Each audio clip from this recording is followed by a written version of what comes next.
But what if you don't go into a forensic psychology PhD program and you just go into a general clinical psychology program? You can still become a forensic psychologist, but again, like a number of these specialties, you might just have to do a little bit of some extra work.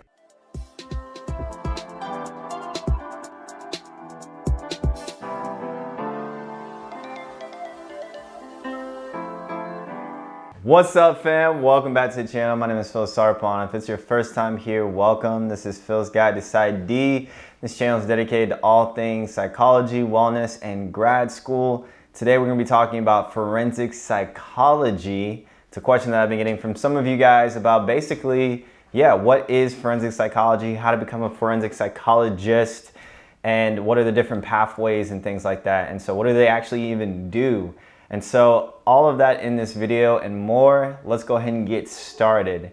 So real quick, I do want to mention that when it comes to the field of psychology, obviously there's a ton of different specialties, and there's a couple different ways to kind of get into each specialty.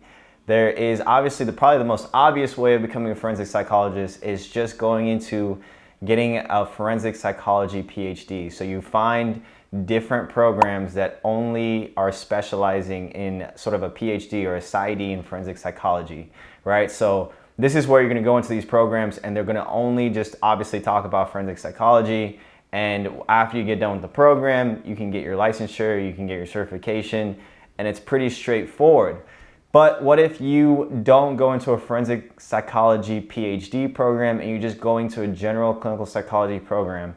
You can still become a forensic psychologist, but again, like a number of these specialties, you might just have to do a little bit of some extra work. So if you want to go into clinical psychology, I've kind of mentioned before how a lot of schools will give you guys a variety of different practicum sites where you can get your experience. For example, I'm getting my clinical experience right now at a neuropsychology site, even though the PhD or the PsyD program that I'm a part of is not specifically focused in neuropsychology. It's actually really more so focused on just general clinical psychology. So like that's kind of one of the things where it's like once you actually kind of go into these programs, ask them about different types of specialties that they offer, different types of experiences that they may offer in different clinical sites. Because even though you might get your education in your PhD or your PsyD program, when you go into your practicum sites and you get your clinical hours, you might actually get a lot of experience in different things that are actually different than your PhD program. All right, hopefully that makes sense. But basically what I'm trying to say is that even though my program is not specifically a forensic psychology PhD program, there's actually still some people in my cohort that are interested in forensic psychology. And when they choose their practicum sites, they can choose practicum sites that focus in on forensic psychology. So by that time, once they get the actual clinical experience, even though they'll graduate from just a general clinical psychology program, they'll be able to do extra certifications and extra work to get actually specialized in forensic psychology. All right, so with that, let's kind of go into a little bit of an overview of what forensic psychologists are and what they do. Now, based on the research, it shows that forensic psychologists was something that actually started around the 1960s, and the average salary of forensic psychologists is about $100,000. So there is a demand for forensic psychologists. They are increasing. What exactly is a forensic psychologist? So forensic psychologists are going to observe, study, and identify brain functions such as behavioral patterns, disorders, and emotional matters. And this is part of the reason why there's also even a neuropsychology specialty where it just focuses on forensic psychology. All right, so what are some of the required skills? For example, some of the required skills is that you have to be kind of adequate in terms of teamwork, problem solving, communication, and knowledge of both the legal system and psychological practices. Now, in terms of how to actually become a forensic psychologist, I was kind of highlighting this a little bit earlier. So there's a couple different ways, but it's also going to require a little bit of some research for you guys as well. So generally you would enroll into an undergraduate program, you'd get your bachelor's degree, and then after that you could do a couple different things. You could go into a master's degree in forensic psychology and then go into a PhD program, or you could just get your master's in psychology and then go into a PhD program. It's kind of up to you in terms of how competitive you want to be for your PhD program. But there are some master's degrees, specifically in forensic psychology out there, all right? So that's something to note.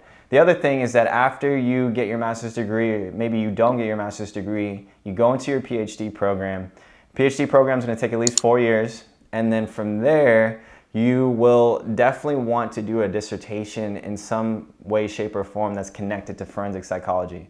And like I mentioned before, as you go through your clinical psychology program, you're going to want to pick practicum sites and clinical sites that specifically deal in a forensic setting where you can get that forensic psychology experience.